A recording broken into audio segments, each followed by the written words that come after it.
रेखा एक बहुत बड़े सेठ जी सोहनलाल के घर बहू बनकर आई थी। सेठ जी के 2 बेटे थे। बड़ा बेटा शाहिल जिसकी शादी हो चुकी थी, छोटा बेटा मिहिर जिसके लिए रेखा को पसंद किया गया था। सेठ मदन लाल जी का कारोबार बहुत फैला हुआ था। देश विदेशों में उनके कई बड़े संस्थान थे जहां बहुत अधिक मात्रा में कपड़ा बेचा जाता था। सेठी जी की बड़ी बहू सीमा एक बहुत बड़े परिवार से थी। सीमा बहुत ही घमंडी थी। वह हमेशा अपने पति शाहिल से लड़ती झगड़ती रहती थी। पूरा घर इसी बात से परेशान रहता था। धन दौलत, नौकर चाकर सब होते हुए भी शांति नहीं थी। सेठ मदन लाल जी का छोटा बेटा मिहिर विदेश से पढ़ाई करके आया था। बहुत मेहनती था। सेठ जी के व्यापार को उसने बहुत आगे तक बढ़ा दिया था। विदेशों से आने वाले सभी आर्डर को वह खुद संभालता था। सेठ जी ने अपने ही कपड़े के कारखाने में काम करने वाले एक बुनकर की बेटी को अपने बेटे मिहिर के लिए पसंद किया था। घर वालों ने विरोध भी किया, लेकिन सेठ जी अमीर घर से रिश्ता जोड़ना नहीं चाहते थे। रेखा जब घर में आई तो महल जैसा घर देखकर उसे बहुत आश्चर्य हुआ। सेठ जी, बेटी चिंता मत कर, यहाँ बहुत से नौकर चाकर लगे हुए हैं, तुझे कुछ नहीं करना पड़ेगा। धीरे धीरे तू यहाँ के तौर तरीके सीख जाएगी।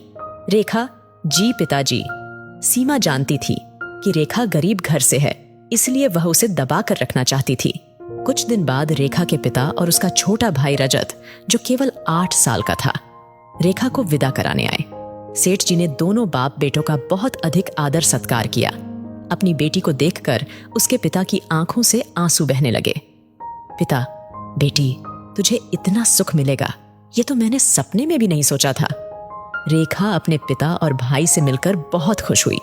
विदा होते समय सेठ जी ने कहा, सेठ जी, जब बिटिया का मन भर जाए मायके से तो बता देना, मैं पीहर को बुला दूंगा।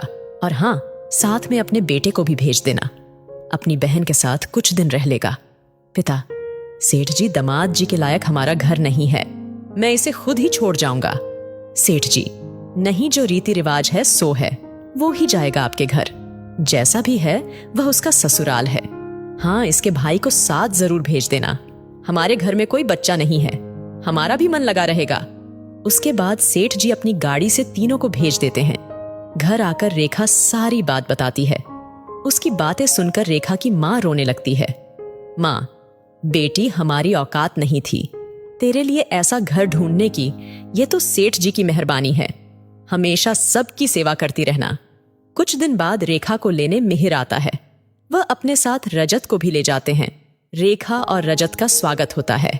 रजत को सब बहुत प्यार करते हैं, लेकिन सीमा उससे बहुत बैर रखती थी। सीमा, जाहिल गरीबों, पता भी है कितने का था ये गुलदस्ता जिसे तोड़ दिया। रेखा, तेरा बाप पूरी जिंदगी भी हमारे कारखाने में काम करे तो भी इसका दाम नहीं चुका सकता। रेखा, दीदी बच्चा है, गलती हो गई, माफ कर दीजिए। रेखा जल्दी से रजत को गोद में उठाकर अपने कमरे में ले जाती है। उसके पैर से कांच निकालती है। रजत को बहुत दर्द हो रहा था। वह जोर जोर से रो रहा था। यह सुनकर सीमा का गुस्सा 7वें आसमान पर पहुंच गया। उसने रजत को मारना शुरू कर दिया। रेखा उसे बचाती रही, लेकिन सीमा ने नहीं छोड़ा। सीमा, कहां से भिखारी इकट्ठे हो गए हैं? रेखा रजत के पैर में पट्टी बांधकर उसे चुप कराकर सुला देती है। शाम को रेखा बाकी सबके आने से पहले एक गाड़ी में बैठकर रजत को अपने पिता के घर पहुंचाती है, जिससे कि बात ज्यादा न बढ़े। शाम को सेठ जी रजत के लिए मिठाई लेकर आए थे, लेकिन रजत को न पाकर वे दुखी हो जाते हैं। घर के नौकर उन्हें सब बता देते हैं। सेठ जी सीमा से बहस नहीं करना चाहते थे। इसी तरह समय बीत जाता है। रेखा एक बेटे को जन्म देती है, जिससे सेठ मदन लाल जी की खुशियों का ठिकाना नहीं रहता, लेकिन सीमा का गुस्सा 7वें आसमान पर था। बच्चे के नामकरण का दिन आने वाला था। सेठ जी ने रेखा के घर वालों को न्योता भिजवाया। समारोह से एक दिन पहले सीमा ने एक नौकर के हाथ से रेखा के घर संदेशा भिजवा दिया कि बच्चे के लिए चांदी का पालना लाएं। रेखा के पिता बहुत परेशान हो गए। उस समय रजत 10 वर्ष का हो चुका था। रजत, पिताजी छोड़ो, दीदी के घर जाते ही नहीं है। पिता, नहीं बेटे, सब उसे ताने मारेंगे, जाना तो पड़ेगा। रजत, लेकिन पालना कहां से आएगा? पिता, बेटा एक काम कर, लकड़ी का ही पालना लेकर चलते हैं। उन्होंने रख लिया तो ठीक है, नहीं तो वापस ले आएंगे। दोनों बाप बेटे बहुत से उपहार लेकर समारोह में पहुंच जाते हैं। सेठ जी और उनके दोनों बेटे उनका बहुत स्वागत करते हैं। जिस समय बच्चे का नामकरण होना था, उस समय बच्चे को पालने में लिटाना था। चांदी का पालना न देखकर सीमा बहुत गुस्सा हो गई। सीमा, तुम्हें यही लकड़ी का पालना मिला था हमारे कुलदीपक के लिए। मैंने कहा था चांदी का पालना लाना। यह सुनकर रेखा के पिता बहुत दुखी होते हैं। पिता, बेटी हमसे जो बन पड़ा वो ले आए, हमें माफ कर दो। सेठ जी, समधि जी, आप क्यों माफी मांग रहे हैं? सीमा, तुम्हें जो कुछ कहना है मुझसे कहो। वे बेचारे कहां से लाते चांदी का पालना, और तुमने इनसे कहा ही क्यों पालना लाने के लिए? रेखा पूजा के स्थान पर बैठी अपने पिता और भाई की बेइज्जती देखकर रो रही थी।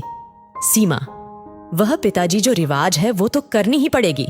सेठ जी, चुप हो जाओ बहू, सब मेहमान जुड़े हैं। मैं अभी चांदी का पालना मंगा देता हूं। सीमा, नहीं पिताजी, पालना तो मायके से ही आता है। रजत को बहुत गुस्सा आ जाता है। रजत, बड़ी दीदी, मैं आपसे वादा करता हूं, जब तक अपने भांजे के लिए चांदी का पालना नहीं ला देता, चैन से नहीं बैठूंगा। चलिए पिताजी। दोनों बाप बेटे आंखों में आंसू लिए वहां से वापस चले जाते हैं। अगले दिन रजत काम ढूंढने लगता है। वह छोटी सी उम्र से ही मेहनत करके पैसे जोड़ने लगता है। इस बात को 10 साल बीत जाते हैं। इस बीच न रेखा कभी अपने पीहर आई, न उसके पीहर से कोई उसकी ससुराल गया। सेठ जी अब बूढ़े हो गए थे। वे ज्यादातर घर पर ही रहते थे। एक दिन उनके घर के सामने एक बड़ा सा ट्रक उतरा। उसमें बहुत सा सामान था। ट्रक के साथ आए मजदूर एक एक करके सारा सामान अंदर ले जाने लगे। सेठ जी ने उनसे पूछा, लेकिन वे बिना कुछ बताए सारा सामान घर के आंगन में रखाए। सेठ जी, ये सब क्या है? हमने तो कुछ नहीं मंगाया। तभी बाहर एक आलीशान कार आकर रुकती है। उसमें से एक बहुत सुंदर युवक बाहर निकलता है। घर के आंगन में पहुंचकर वह सेठ जी के पैर छूता है। सेठ जी, बेटा तुम कौन हो और ये सब क्या है? रेखा और सीमा भी वहां आ जाती हैं। रेखा, रजत तू कितना बड़ा हो गया, पूरे 10 साल हो गए तुझे देखे। रजत, दीदी आपने पहचान लिया? रेखा, हाँ, अपने भाई को कैसे भूल सकती हूँ, बता माता पिता कैसे हैं? रजत, सब ठीक है, बड़ी दीदी थोड़ी सी देर हो गई, ये देखो। यह कहकर वह नौकरों को इशारा करता है। नौकर सारे सामान से कपड़ा हटाते हैं। एक बड़ा सा चांदी का पालना, बहुत सारे हीरे, सोने के जेवर, बच्चे के लिए चांदी के खिलौने। पूरा घर उनकी चमक से चमचमा रहा था। सीमा, भैया मुझे माफ कर दो, मैंने घमंड में तुम्हारे पिता का अपमान किया था। उसकी मुझे यही सजा मिली कि मेरे कोई औलाद नहीं है। रेखा अपने भाई के गले लगकर खूब रोई। रेखा, भैया कभी बहन की याद नहीं आई? रजत, बहन याद तो बहुत आती थी, लेकिन पिताजी का अपमान यहां आने से रोक लेता था। आज मैंने अपना फर्ज पूरा किया, तब तुझसे मिलने आया। रेखा, पिताजी का अपमान मेरे कारण हुआ, इसीलिए मैं कभी मायके नहीं आई, किस मुंह से आती। सीमा, बहन मुझे माफ कर दो, ऊपर वाले ने तो मुझे सजा दे ही दी है। रेखा, नहीं दीदी, मुझे आपसे कोई शिकायत नहीं है, हमें अपने से ऊपर घर में रिश्ता नहीं करना चाहिए था। सेठ जी, बेटी ठीक कह रही हो, मैं अपने घर के लिए सुख लेने गया था, तुम्हारे हिस्से में दुख भर आया। रजत, सेठ जी, क्या अब मैं अपनी दीदी को ले जा सकता हूं?